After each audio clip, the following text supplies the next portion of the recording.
Assalamualaikum warahmatullahi wabarakatuh. Kami kelompok 11 dari Manajemen Risiko kelas C akan mempresentasikan mengenai implikasi manajemen risiko pada Ramen Mitoha di Cimahi. Sebelum memasuki pembahasan, izinkan saya memperkenalkan anggota dari kelompok 11, yaitu terdiri dari saya sendiri, Reza Yusriyah dengan NIM 116, Nurah Mustasfa dengan NIM 119, lalu Dede Sri Yuniar dengan NIM 121. Dalam tahapan manajemen risiko terbagi menjadi 5. Yang pertama adalah identifikasi risiko, yang kedua pengukuran risiko, yang ketiga pemetaan risiko, yang keempat pengelolaan atau pengendalian risiko, lalu yang terakhir adalah monitoring risiko. Selanjutnya adalah pandangan seorang ahli yaitu Fahmi di tahun 2010 mengenai manajemen risiko. Manajemen risiko adalah suatu bidang ilmu yang membahas tentang bagaimana suatu organisasi menerapkan ukuran dalam memetakan berbagai permasalahan yang ada dengan menempatkan berbagai pendekatan manajemen secara komprehensif dan juga sistematis. Selanjutnya adalah komponen-komponen pada manajemen risiko yang bertujuan untuk membedakannya dengan manajemen yang lain terbagi menjadi 8. Yang pertama adalah lingkungan internal, yang kedua penentuan sasaran, yang ketiga identifikasi peristiwa, yang keempat penilaian risiko, yang kelima tanggapan risiko, yang keenam aktivitas pengendalian, yang ketujuh informasi dan komunikasi, lalu yang terakhir adalah pemantauan atau monitoring. Pengelolaan risiko juga dibedakan menjadi beberapa jenis. Yang pertama adalah manajemen risiko operasional, yang kedua manajemen risiko finansial, yang ketiga manajemen hazard, lalu yang keempat adalah manajemen risiko strategi. Lalu selanjutnya saya akan membahas mengenai profil usaha Ramen Mitoha Cimahi. Ramen Mitoha ini adalah usaha milik keluarga yang sudah berdiri dari tahun 2015 sampai dengan sekarang. Karena usaha ini masih baru, jadi UMKM ini hanya memiliki satu cabang yaitu yang berada di Bandung. Usaha Ramen Mitoha terletak di belakang kampus Universitas Jenderal Ahmad Yani atau lebih tepatnya di Jalan Ibu Ganirah Cibeber, Kecamatan Cimahi Selatan, Kota Cimahi, Jawa Barat. Selanjutnya adalah identifikasi resiko UMKM Ramen Mitoha. Resiko pada bagian pemasaran yaitu pada poin media untuk promosi. Promosi yang dilakukan oleh Ramen Mitoha masih minim, karena promosi yang disediakan hanya di tempatnya saja, tidak menggunakan promosi melalui sosial media seperti Instagram, website, ataupun yang lainnya. Masih di bagian pemasaran, selanjutnya adalah poin informasi produk. Konsumen mendapatkan informasi hanya dari mulut ke mulut, namun informasi tersebut belum tersampaikan dengan baik, karena Ramen Mitoha ini mayoritas konsumennya merupakan mahasiswa maupun mahasiswi Universitas Jenderal Ahmad Yani. Dan untuk konsumen di luar lingkungan tersebut kurang mengetahui keberadaan kedai Ramen Mitoha ini karena masih minimnya informasi mengenai kedai Ramen Mitoha. Poin terakhir di bagian pemasaran adalah komunikasi dengan konsumen. Menurut kami, Ramen Mitoha kurang dapat berkomunikasi dengan baik dengan konsumennya. Apabila Ramen Mitoha ini tidak menerapkan komunikasi yang baik dengan konsumen, maka akan beresiko kehilangan konsumen. Izin memperkenalkan diri, nama saya Nuro. Di sini saya akan melanjutkan penjelasan dari rekan saya sebelumnya. Di sini saya akan menjelaskan risiko yang kedua yaitu pada bagian produksi. Yang pertama yaitu kenaikan harga bahan baku. Nah, dengan adanya kenaikan bahan baku ini akan mempengaruhi harga menu yang ada di Ramen Mitoha. Jadi Ramen Mitoha sendiri mau tidak mau harus mengatur ulang harga sedemikian rupa agar tidak terlalu dengan harga menu sebelumnya. Untuk yang kedua yaitu kenaikan produksi. Nah, di sini kebanyakan konsumen Ramen Mitoha pernah mengalami kesalahan dalam pemesanan ramen karena di sini banyak menu dan label sendiri. Nah, untuk yang ketiga yaitu kecelakaan kerja. Jadi setiap pekerja pasti berpotensi mengalami kecelakaan kerja. Dalam kasus Ramen Mitoha ini berpotensi terjadi kebakaran di area dapur. Risiko yang ketiga yaitu sumber daya manusia. Yang pertama, risiko kecurangan pekerja. Jadi setiap perusahaan akan mengalami risiko kecurangan. Salah satunya yaitu kecurangan pegawai yang mengakibatkan kerugian yang sangat besar bagi UMKM Ramen Mitoha. Contohnya seperti berbohong, mencuri, dan lain-lain. Untuk yang kedua, risiko kehilangan pekerja. Jadi Ramen Mitoha tidak pernah mengalami kehilangan pekerja, tetapi berpotensi akan mengalami kehilangan pekerja apabila pihak Ramen Mitoha tidak bisa mengelola SDM dengan baik. Untuk yang ketiga yaitu absensi. Setiap usaha membutuhkan informasi pegawai ini untuk bisa mengevaluasi, misalnya dalam pemberian upah pegawai, maka absensi dapat berguna untuk menentukan upah yang seharusnya dia dapat. Terakhir yaitu risiko pada bagian keuangan. Yang pertama, harga bahan baku yang semakin tinggi. Sulitnya mendapatkan bahan baku dari produksi Ramen Mitoha pada masa pandemi ini, bahan baku bakalan cenderung naik di pasaran. Hal tersebut menyebabkan pengeluaran pihak ramen yang tidak sedikit. Untuk yang kedua, penurunan pemasukan pada masa pandemi ini berdampak pada penurunan penjualan. Dikarenakan pelanggan Ramen Mitoha ini adalah mahasiswa atau mahasiswi dari kampus Unjani. Hal tersebut akan mempengaruhi penurunan pemasukan Ramen Mitoha. Untuk yang ketiga yaitu kesalahan pencatatan keuangan. Nah, kesalahan pencatatan ini akan mengakibatkan risiko keuangan, misalnya tidak seimbangnya pemasukan dan pengeluaran. Masih lanjut, risiko keuangan selanjutnya yaitu kebangkrutan. Adanya pandemi dan adanya PSBB, maka terbatasnya kegiatan perkuliahan kampus Unjani dan kegiatan perkuliahan ini tuh dialihkan menjadi online, maka Ramen Mitoha pasar utamanya itu asalnya mahasiswa sekarang berkurang. Hal ini memicu penurunan penjualan yang dapat mengakibatkan kebangkrutan. Untuk yang terakhir yaitu sumber modal yang sulit. Untuk mendapatkan sumber modal tidak mudah karena beberapa pihak seperti bank ataupun investor yang akan meminjamkan tidak langsung mudah percaya meminjam dananya untuk dibutuhkan pada saat produksi Ramen Mitoha. Selanjutnya yaitu tahapan manajemen risiko. Yang kedua yaitu pengukuran risiko.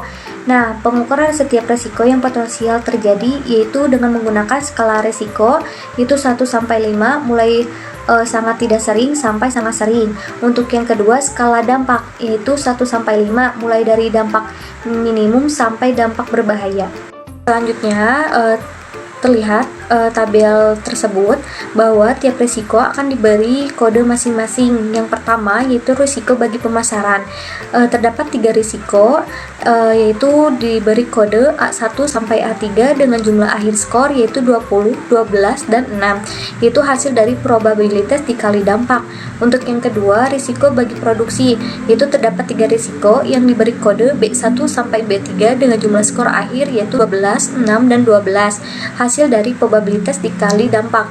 Untuk yang ketiga, risiko bagi SDM, terdapat 3 risiko yaitu diberi kode C1 sampai C3 dengan jumlah skor akhir yaitu 4, 4, dan 6. Untuk yang terakhir, risiko bagi keuangan, terdapat 5 risiko yaitu diberi kode D1 sampai D5 dengan jumlah skor akhir yaitu 12, 20, 10, 10, dan 9. Selanjutnya yaitu pengukuran risiko dengan teknik matriks. Nah, teknik matriks ini adalah teknik pengukuran yang sederhana, yaitu tidak terlalu melibatkan kuantifikasi yang rumit, yaitu dengan mengelompokkan risiko. Nah, tiap risiko akan diberi kode masing-masing, yaitu risiko bagi pemasaran yaitu A1 sampai A3, risiko produksi B1 sampai B3, risiko bagi SDM C1 sampai C3, dan risiko bagi keuangan D1 sampai D5. Hasil dari tabel sebelumnya, maka dapat disimpulkan bahwa terlihat dari tabel A3, B2, C3, C1, C2, D3, D4, dan D5 merupakan risiko rendah. Untuk A2, B1, dan B3, dan D1 merupakan risiko moderat. Untuk A1 dan D2 merupakan risiko tinggi. Selanjutnya yang ketiga itu adalah pemetaan risiko. Pemetaan risiko dalam arti luas merupakan penyusunan risiko berdasarkan kelompok-kelompok tertentu, sehingga manajemen dapat mengidentifikasi karakteristik dari masing-masing risiko dan menetapkan tindakan yang sesuai terhadap masing-masing risiko dengan acuan diagram pemetaan risiko. Langkah pertama, memetakan setiap risiko dengan menggunakan 2 dimensi 4 kuadran. Dengan skala tingkatan risikonya 17 sampai 25 itu risiko berbahaya, 10 sampai 16 risiko tinggi, 5 sampai 9 risiko sedang, 1 sampai 4 risiko rendah. Selanjutnya di sini dijelaskan tabel mengenai resiko-resiko yang ada di UMKM Ramen Mitoha. Yang pertama tuh ada risiko bagian pemasaran dengan kode awal yaitu A, dengan risiko probabilitas dengan masing-masing yaitu ada media untuk promosi 20, informasi produk 12, komunikasi dengan konsumen itu 6, dengan golongan resiko. Yang pertama itu ada risiko berbahaya, risiko tinggi, hingga risiko sedang. Yang kedua itu ada risiko bagian produksi, diawali dengan kode B. Itu meliputi kenaikan harga bahan baku, kesalahan produksi, hingga kecelakaan pekerjaan. Itu di golongan resikonya itu ada risiko tinggi, sedang, hingga risiko tinggi juga. Risiko bagian sumber daya manusia yang meliputi risiko kecurangan pekerja, risiko kehilangan pekerja, hingga absensi. Dengan golongan risikonya itu ada rendah, dan sedang. Yang terakhir itu ada risiko bagian keuangan dengan harga bahan baku yang semakin tinggi, penurunan pemasukan, kesalahan pencatatan keuangan, kebangkrutan, hingga sumber modal yang sulit. Pada risiko bagian keuangan itu golongan risikonya itu bermacam-macam, dari risiko tinggi, risiko berbahaya, risiko tinggi, hingga risiko sedang. Yang keempat itu ada pengendalian risiko. Pengendalian risiko adalah kegiatan yang membahas tentang bagaimana suatu organisasi menerapkan ukuran dalam memetakan berbagai permasalahan yang ada dengan menempatkan berbagai pendekatan manajemen secara komprehensif dan sistematis. Di sini pada tabel pertama itu ada bagian bidang pemasaran dengan media untuk promosinya, dengan teknik pengendalian risikonya itu risk control atau pengendalian risiko. Dengan penanganan itu seharusnya pengelola Ramen Mitoha menggunakan media promosi yang sering digunakan oleh kalangan anak muda, misalnya dengan menggunakan sosial media Facebook dan Instagram. Yang kedua itu ada informasi produk dengan kode A2, itu dengan teknik pengendalian risikonya itu penghindaran risiko. Dengan penanganannya itu dengan memberikan informasi di sosial media Instagram mengenai menu di Ramen Mitoha dan cara pemesanannya sehingga konsumen yang akan membeli tidak mengalami kebingungan. Lalu yang ketiga itu ada komunikasi konsumen dengan teknik pengendalian risikonya risk avoidance, dengan penanganannya itu mendengarkan semua kritikan dari pendapat konsumen saat mengunjungi. Yang kedua itu ada bagian bidang produksi dengan risiko kenaikan harga bahan baku, dengan teknik pengendalian risikonya itu risk retention atau penanggungan atau penahanan risiko. Dengan penanganannya itu dengan terjadinya kenaikan harga bahan baku, penanganan yang seharusnya dilakukan yaitu dengan pekerja lebih memaksimalkan bahan baku tersebut untuk diolah agar tidak ada bahan yang tersisa. Selanjutnya itu ada kesalahan produksi dengan teknik pengendalian risikonya risk retention. Penanganan yang seharusnya itu menyisihkan dana untuk membiayai kerugian akibat risiko tersebut. Yang terakhir ada kecelakaan pekerja dengan teknik pengendalian risikonya risk transfer atau pengalihan risiko. Dengan penanganannya itu mentransfer risiko melalui perusahaan asuransi yang sesuai dengan kecelakaan yang dialami. Yang ketiga itu ada bagian bidang sumber daya. Yang pertama itu dari risiko kecurangan pekerja dengan teknik pengendalian risikonya itu risk control atau pengendalian risiko. Seharusnya Ramen Mitoha juga sebelum merekrut pekerja itu menentukan kriteria yang baik, seperti memilih pekerja yang bersifat jujur dan perilaku yang baik dengan melihat latar belakang pekerjaannya. Yang kedua ada risiko kehilangan pekerja, itu dengan teknik pengendalian risikonya risk control atau pengendalian risiko. Dengan penanganannya itu mengontrol atau memperhatikan dan mengendalikan pekerjanya sebaik mungkin. Dan yang ketiga itu ada absensi, dengan teknik pengendalian risikonya itu risk retention. Dengan penanganannya itu apabila pekerja melakukan absensi itu sebaiknya diberi teguran dan diberi pengarahan. Yang keempat itu pada bidang keuangan. Yang pertama itu ada harga bahan baku dengan teknik pengendalian risikonya risk retention. Itu dengan penanganannya untuk mengantisipasi apabila terjadinya lonjakan harga bahan baku yang tinggi, itu memiliki dana cadangan. Yang kedua ada penurunan pemasukan dengan pengendalian risikonya risk retention. Dengan penanganannya itu melakukan riset di pasar seperti mencari ide baru untuk bisa meningkatkan pendapatan dan melakukan promosi melalui sosial media. Yang ketiga itu ada kesalahan pencatatan keuangan dengan teknik pengendalian risikonya risk control. Dengan penanganannya itu memperhatikan kembali dengan teliti dengan cara yaitu mencatat dan mengontrol pemasukan. Yang keempat ada kebangkrutan dengan teknik pengendalian risiko, risk transfer. Dengan penanganannya itu merencanakan kembali mulai dari promosi pembaruan dari kedai ramen Mitoha. Lalu yang terakhir ada sumber modal sulit dengan teknik pengendalian risiko, risk retention. Itu pihak UMKM membuktikan kepada bank atau investor bahwa UMKM ini layak diberikan sumber modal yang dibutuhkan. Yang keenam yaitu ada monitoring risiko. Risk monitoring adalah proses yang melacak dan mengevaluasi tingkat risiko dalam suatu organisasi. Risiko yang diawasi lebih baik risiko yang kemungkinan terjadinya sangat tinggi terlebih dahulu tetapi tanpa mengabaikan risiko lain. Contohnya pada UMKM ini yang diawasinya itu ada media untuk promosi. Yang pertama, UMKM Ramen Mitoha sebaiknya lebih memanfaatkan sosial media seperti Facebook, Instagram, dan lain-lainnya untuk berkomunikasi dengan konsumen dan dapat mempromosikan produk UMKM Ramen Mitoha. Dan yang kedua itu yang perlu diawasi pada UMKM ini adalah risiko penurunan pemasukan.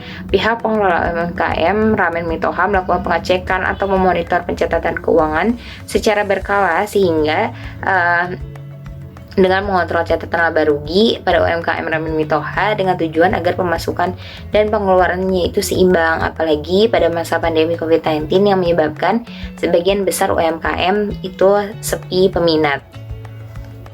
Strategi yang harus dilakukan oleh UMKM Ramen Mitoha itu yang pertama, Ramen Mitoha bisa mulai mencari ide baru untuk bisa meningkatkan pendapatan dengan melakukan riset pasar agar bisa mengetahui apa yang diinginkan dan dibutuhkan oleh konsumen. Yang kedua itu melakukan promosi dengan memanfaatkan media Facebook, Instagram, dan lainnya untuk lebih dikenal oleh konsumen terutama di luar wilayah Cimahi. Selain itu, Ramen Mitoha bisa memasang banner di depan usahanya. Strategi yang harus dilakukan oleh UMKM Ramen Mitoha yang ketiga itu mulai menjalin hubungan kerjasama dengan jasa pengiriman makanan mulai dari GoFood, GrabFood, ShopeeFood, dan yang lainnya agar mempermudah untuk akses pembeliannya. Yang keempat, Ramen Mitoha itu lebih baik memperhatikan kembali pencatatan keuangannya. Yang kelima, merekrut pekerja dengan kriteria yang baik, jujur, bisa dipercaya, dan menuruti peraturan yang ditetapkan. Dan yang terakhir, mampu mendisiplinkan pekerja apabila pekerja tersebut melanggar peraturan yang telah ditetapkan. Sekian presentasi dari kami. Terima kasih atas perhatiannya. Wassalamualaikum warahmatullahi wabarakatuh.